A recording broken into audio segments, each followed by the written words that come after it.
Assalamualaikum warahmatullahi wabarakatuh. Halo teman-teman semuanya. Di video kali ini kita akan lanjut part yang kemarin, masih materi tentang nouns.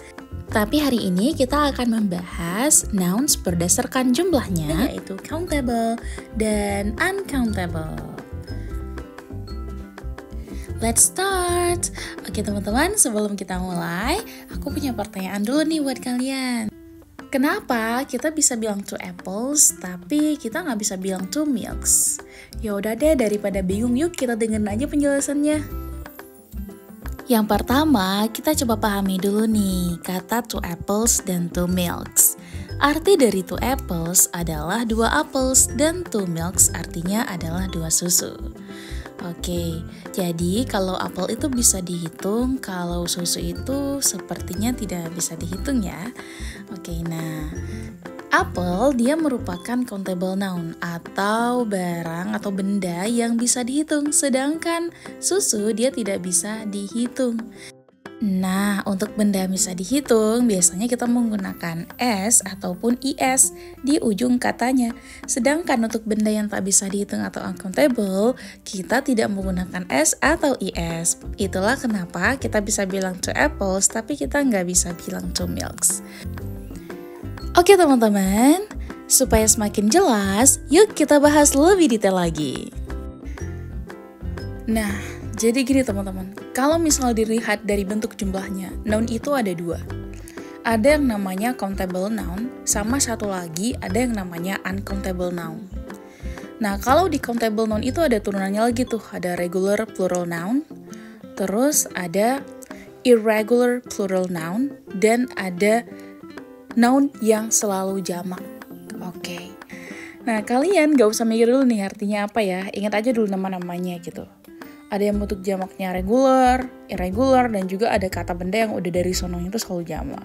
Oke, tenang, habis ini kita bahas satu persatu biar lebih jelas. Oke, yang pertama kita bandingin dulu nih kata computer sama satu lagi kata computers. Yang di ujungnya itu ada tertera huruf S. Tentunya berbeda ya teman-teman. Nah, jadi kalau misalnya ada satu komputer, maka kita cuman bilangnya computer. Gampang ya, karena emang cuma satu. Tapi kalau misalnya komputernya jadi lebih dari satu, otomatis bentuk katanya juga ikut berubah jadi computers. Tinggal ditambah S di belakang kata komputernya aja. Nah, dari sinilah kita lihat konsep countable noun. Yaitu dia kata benda yang dapat dihitung. Dapat berbentuk tunggal maupun jamak, dan penjamakan countable noun itu ada yang beraturan dan tak beraturan. Nah, kalau misalnya sebuah benda itu bisa kita hitung satu persatu kayak komputer tadi, dan bentuknya bisa singular, bisa plural, maka itu masuk ke kategori countable noun. Gitu ya teman-teman. Nah, seperti yang udah kita bahas tadi, yang pertama itu ada regular plural noun, yaitu nama benda yang penjamakannya memiliki aturan. Nah, biasanya dia itu kata bendanya tinggal ditambah S atau IS. Oke, untuk lebih jelasnya yuk kita bahas sama-sama. Nah, di sini ada kata benda yang hanya dengan menambahkan S pada kata tunggal. Misalnya kayak kata book, dan jamaknya jadi books, terus hand jadi hands, tree jadi trees. Oke, next. Ini masih di bagian regular plural noun ya teman-teman. Nah, tapi sekarang kita lihat aturan khususnya nih. Ternyata nggak semua kata cukup ditambah S aja. Ada kondisi tertentu yang pakai IS. Yang pertama, kalau kata bendanya berakhir dengan huruf S, X, Z, CH, dan SH, maka itu akan ditambahkan IS. Contohnya seperti kata bus menjadi buses. Terus ada kata class jadi classes, box, boxes, quiz, quizzes, bench, benches, brush, brushes. Nah, yang kedua itu adalah kalau kata tunggalnya itu berakhir dengan huruf O. Nah, jadi kita tetap tambah IS ya. Kayak misalnya contohnya hero jadi heroes, and then motors jadi motors, and then tomato jadi tomatoes. Nah, selanjutnya ada juga beberapa kata yang hurufnya itu berakhiran O ya. Tapi bedanya itu adalah dia itu bisa saja menggunakan S maupun ES gitu. Contoh di sini seperti commando, jadi commandos. Dan ada juga mosquito, jadi mosquitoes, and portico, jadi porticos. Nah, ini emang agak fleksibel sih, jadi dua bentuknya ini bisa dipakai. Nah, yang penting teman-teman tahu bahwa semua contoh di slide ini masih termasuk regular plural noun karena polanya masih bisa ditebak dan punya aturan gitu ya. Oke teman-teman, ini kita masih bahas regular plural noun, ternyata banyak banget ya. Nah, ini ada juga yang modelnya itu kita hanya perlu menambahkan S pada benda tunggal yang berakhiran double O atau OO, IO, dan YO. Dan juga ada beberapa kata benda yang tunggal yang berakhiran huruf O yang didahului oleh huruf konsonan. Oke, kita lihat dulu contohnya kayak bamboo jadinya bamboos, radio, radios, embryo, embryos, photo, photos.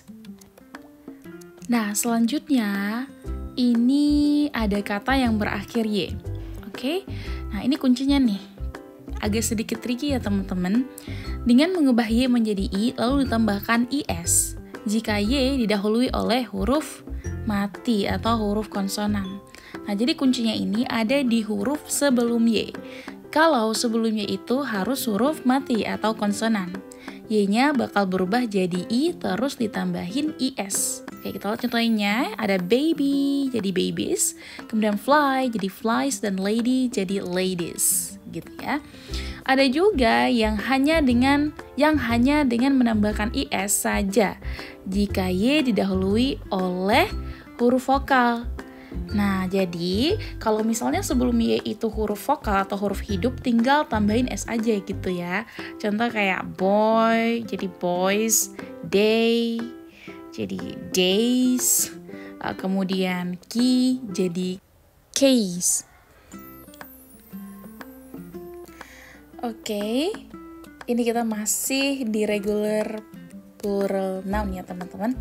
Tapi kita sekarang masuk ke bagian yang agak unik nih. Yaitu kata yang berakhir dengan kue. Nah, ini jarang ya, tapi dia tetap ada nih. Cara penjamakannya itu adalah Y diganti jadi I. Nah, lalu ditambahkan IS karena kue dianggap sebagai satu bunyi huruf mati ganda gitu. Contohnya pada kata singularnya colloquy dan jamaknya jadi colloquies.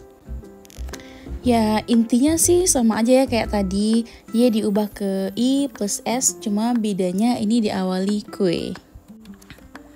Nah, selain itu ada juga kata yang lainnya yang tidak bisa hanya dengan ditambahkan S saja. Seperti kata yang berakhiran F atau FE, maka kita harus merubahnya ke V plus IS atau VES jika kita ingin membuatnya dalam bentuk plural atau jamak gitu. Contoh seperti calf jadi calves, life jadi leaves, wife jadi wives gitu. Nah, intinya gampang ya. Kuncinya itu adalah Y diubah ke I plus IS, kemudian F atau FE kita ubah ke V plus IS. Eits, tunggu dulu. Nah, ternyata ada pengecualian nih. Pertama, pengecualian untuk kata yang berakhir F atau FE. Tadi kan aku bilang biasanya F biasanya diubah ke V plus IS. Nah, ternyata nggak semua kata ikutan aturan itu.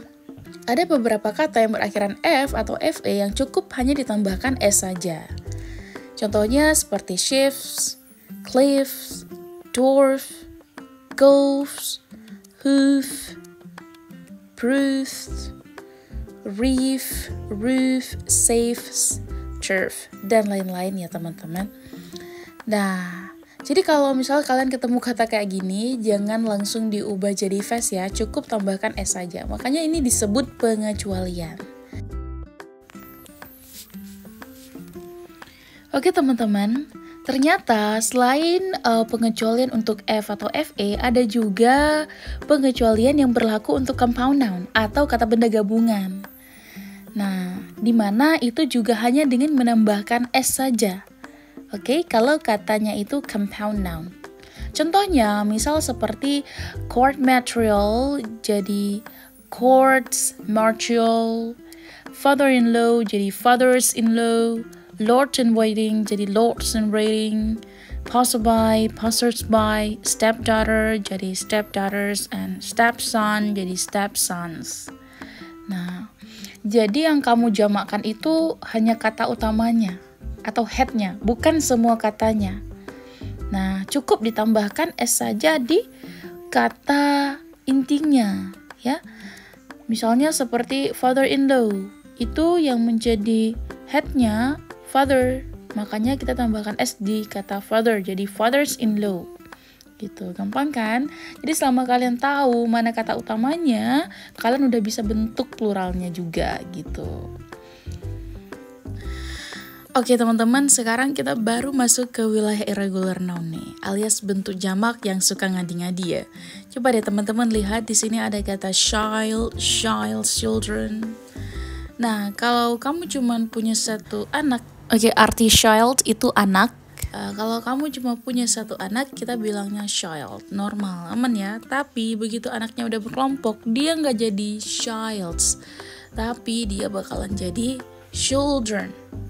Langsung berubah jadi children ya? Yep, langsung berubah jadi children. Inilah yang disebut dengan irregular plural noun. Jadi bentuk jamaknya itu berubah total dan gak bisa dipakai rumus S atau IS. Nah, makanya kita gak bisa pakai feeling di sini, harus hafal bentuknya. Jadi catat, child jadi children bukan childs. Oke teman-teman, langsung saja kita bahas. Inilah dia irregular plural noun, yaitu nama benda yang penjamakannya tidak memiliki aturan, yaitu bentuk jamaknya berubah total. Nah, yang pertama itu ada perubahan huruf vokal di tengah kata. Contoh seperti food, man, dan mouse menjadi feet, men, dan mice. Yaitu ketika bentuk jamaknya berubah karena huruf vokal di dalamnya juga ikut berubah gitu ya. Nah terus selanjutnya ada juga nih compound noun yang dua-duanya ikut dijamakkan. Nah bedanya sama tadi, di sini kedua kata ikut berubah jadi jamak. Contohnya ada kata man servant, jadi men servants. Terus ada woman teacher, jadi women teachers. Nah, selanjutnya ada juga yang kata tersebut menjadi jamak bila ditambahkan IN. Nah, contoh singularnya seperti child, dan ketika dijamakkan berubah menjadi children. Ox menjadi oxen. Nah, selanjutnya ini yang paling mind-blowing ya, karena nggak berubah sama sekali. Jadi ada kata bentuk tunggal dan jamaknya itu sama persis. Walaupun jumlahnya banyak, katanya tetap sama seperti bentuk tunggalnya gitu. Seperti kata deer, maka tetap deer, dan fish, maka tetap fish. Oke, ternyata irregular plural noun itu juga banyak banget ya teman-teman. Nah, selain itu ada juga nih sejumlah kata benda yang berakhiran huruf S. Dan kata benda nama diri yang berakhiran bunyi desis. Bentuk tunggal dan jamaknya itu tetap sama. Kayak misalnya amends, amends, series, series gitu. Jadi jangan tunggu bentuk serieses ya, dan hati-hati ada juga kata seperti mouse yang malah berubah total jadi mice. Ini juga termasuk irregular, tapi tipe yang bentuknya itu berubah gitu. Nah, kategori selanjutnya itu ada kata benda yang dia itu berasal dari bahasa asing dan menggunakan bentuk jamak dalam bahasa aslinya. Seperti kata alumnus dalam bahasa Latin, bentuk jamaknya jadi alumni. Terus ada codex, jadi codicast. Nah, jadi teman-teman bisa lihat sendiri ya di situ. Oke, selanjutnya ada juga nih bahasa Yunani. Kata analysis menjadi analysis. Terus ada juga kata criterion dalam bentuk singularnya dan justru pluralnya adalah criteria. Terus ada juga yang dalam bahasa Itali, singularnya seperti kata bandit, ketika dia dijamakkan maka menjadi banditi, solo menjadi soli, dan tempo menjadi tempi. Alright teman-teman, sekarang kita masuk ke kategori yang cukup unik, yaitu noun yang selalu jamak ya. Jadi walaupun benarnya cuma satu, bentuk katanya udah dianggap plural gitu. Contohnya yang paling gampang, kalian pernah gak sih dengar kalau gunting itu bahasa Inggrisnya kan scissors, pakai S ya. Nah, contoh kalimatnya nih, be careful, those scissors are very sharp. Nah, kenapa scissors selalu pakai R? Padahal dia cuma satu gunting. Nah, jawabannya karena gunting termasuk salah satu noun yang selalu jamak. Kenapa? Karena benda-benda yang seperti gunting ini terdiri dari dua bagian yang saling bergabung jadi satu. Nah, selain itu, misalnya nih kayak kacamata, dia punya dua lensa.